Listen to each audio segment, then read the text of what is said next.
right, my beautiful friends, how are you today? Aaron here, bringing your daily horoscope for Thursday, the 12th of November 2020. We've got the moon moving through the middle degrees of Libra.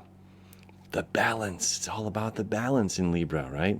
We've got Venus home in Libra right now at 19 degrees. Around 1 o'clock today, the moon enters 15 degrees and opposes Mars. Okay, Mars still retrograde. Let me just show you the chart here. Mars still retrograde. Okay, a couple more days. We're almost out. We're almost out of this mess. Okay, the energy's really going to shift here. Okay, we have some powerful stuff going on. So Mars opposing the moon.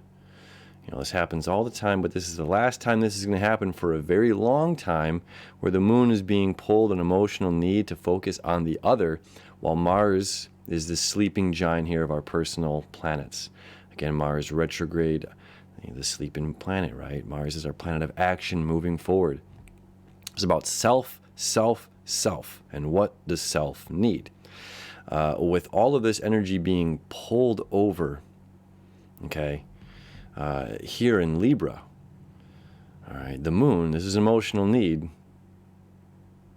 of other people. Okay, there's a need and understanding of other people. There are other people that can help us out dealing with, and that's kind of been the theme this past few days. I know I've been saying that a lot. That's just how the astrology is the past couple of days. You know, this has been a huge need to recognize and acknowledge other people in our lives, the people that come into our lives, the people that exit our lives, being appreciative of those who are there, who those are helping us out during this time. You know, and just saying like this is okay to surrender.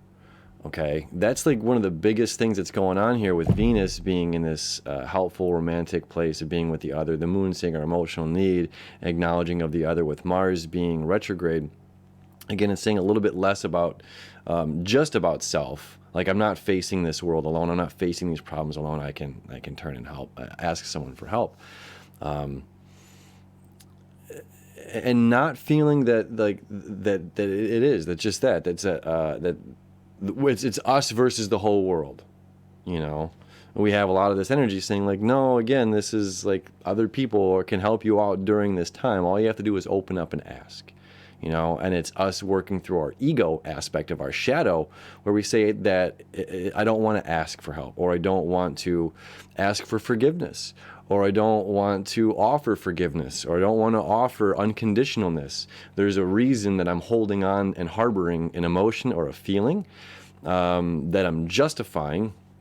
You know, and again, this is Mars saying like, I'm putting down the armor, I'm putting down the sword, I'm putting down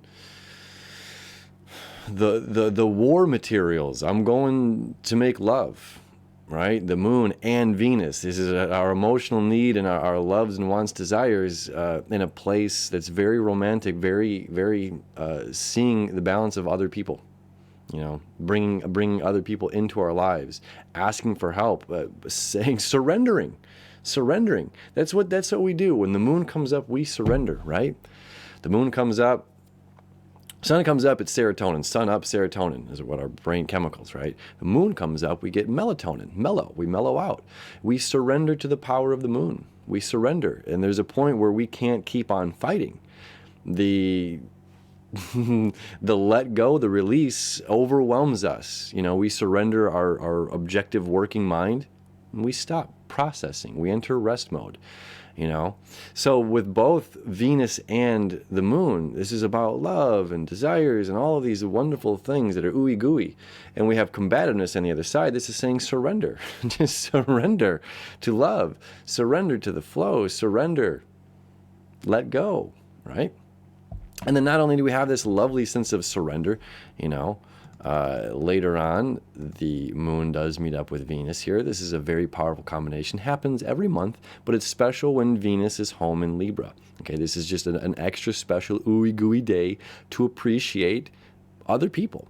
Okay, and further, we have this connection here creating that septile, okay, to the south node. This is again about releasing the old, releasing the past. Okay, it's very, very valuable right now. Very valuable, because it's saying I don't need to keep fighting to hold on to this idea.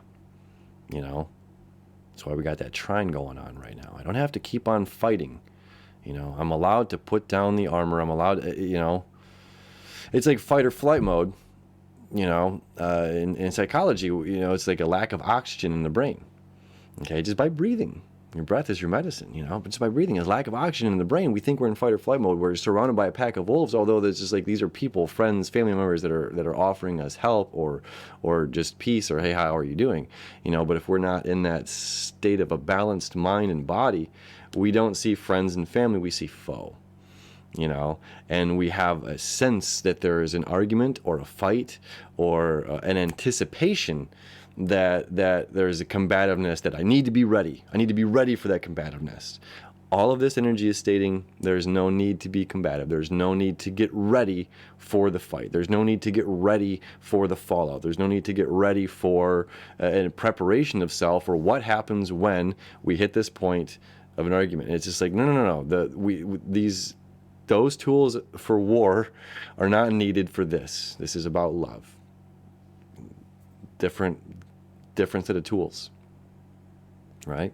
So we can put down the idea that any difficult conversation will be turned into that violent, argumentative kind of conversation or something like that. Okay, so that's kind of the meat of our day, and Mercury here, is still working through its shadow. Okay, it's going to be doing that for quite a while. And the sun still in Scorpio, we're still working through our shadow as well, and being open to other people, being open to new opportunities, okay? And new opportunities that just simply release this preparation for the fallout. I think that's kind of like the biggest one, preparation for the fallout. And here's the last thing I want to say about it, okay? When we're always prepared for the worst case scenario, we're often manifesting the worst case scenario, and we surprise ourselves if something changes, turns out better than we anticipated, but we kind of project the negative things happening. We're not good enough. We don't deserve the positive anyway. So it's like dissolving this kind of stuff. So lastly, we have, the Saturn-Neptune connection, which I'm going to continue to talk about to the 23rd. Neptune is starting to square the nodes. Square the nodes. So it's just like, do we want to go toward new and trust the absolute unknown? We don't know. We don't know what's going to happen if we open ourselves up to love again. We don't know what's going to happen when we put ourselves out there. We don't know what's going to happen when we hit record on, and put ourselves out there to the world. We don't know what's going to happen if we try to achieve that job that we're trying to go for, or whatever it may be. We don't know what's going to happen. We absolutely know what's going to happen if we don't try. Nothing. We're going to probably think about it later in our lives and say, I wonder what would have happened if I would have done that. So this is part of the Neptune squaring the nodes right now.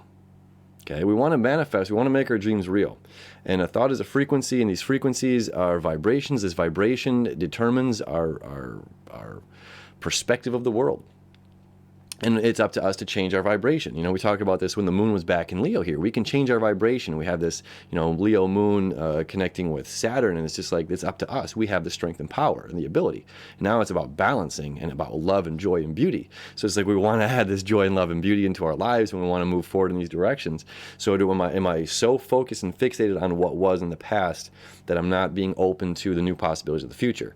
Am I closed off to where my experience, once you hit 35, they say you've experienced the majority of contrast in life. You've had a heartbreak, you've had a loss of a job, that you've had the contrast of the great ups and downs. That Capricorn kind of energy, the valleys of the oceans and the peaks of the mountains. We've experienced this great contrast. So then we better prepare ourselves. Again, this is why this Mars retrograde is really kind of powerful right now. We prepare ourselves for what's going to be happening based on circumstances from the past. Well, the thing is here, we're not dealing with past everything. This is new people. This is new opportunities, new circumstances, new outcomes. So if we're focused on, well, this is how this happened in the past with this person or this thing or this job or this whatever, but I'm trying to lean into this new space. I'm trying to go into this new thing, but I'm having ideas of this past thing that are this past is going to catch up to me here. You know, and this is part of our shadow work that's really important right now, in dissolving that. You know, it's being very vulnerable, very open, very trusting with ourselves, not just other people, but we have to trust ourselves and bring that balance into ourselves. To trust our intuition, to trust our motivation of what we're moving toward, trusting our own authenticity, trusting that we are aligning with the right people that we're supposed to be aligning with right now, trusting that we are walking away from the scenarios or the individuals that we're supposed to be walking away from right now, you know, or just trusting how things have worked out in the past to put us on this road for this new thing.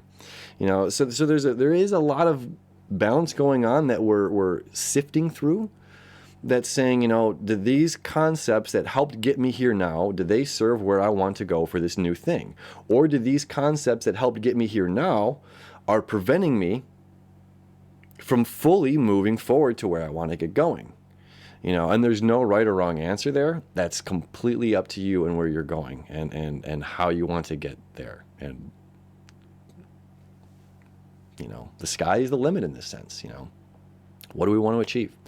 How deep do we want to go? How open do we want to, you know, to be, or whatever it is? So, interesting times, but, you know, still we're leaning towards like this unknown, you know, this is our comfort zone and everything else is where all the magic happens, you know? So this is like using our good sense and our knowledge, and balancing our own inadequacies to overcome, not cockiness, but, you know, like I know how to do this. I figured this out. I've got this. You know, and making the moves and saying, okay, I'm willing to go to this unknown. I'm willing to go to this space and give it a shot. Otherwise, there's no way to find out. Anyway, that's our Thursday. Thursday's Jupiter days, days of expansion. A very expansive day, my friends, because tomorrow gets even better as the sun starts to sextile over there to Jupiter and to Pluto. Major shifts, major transformations continuing to happen in this manifestation awesome month that we're having here. All right, ride continues. I love you. I wish you enough, and we'll see you tomorrow.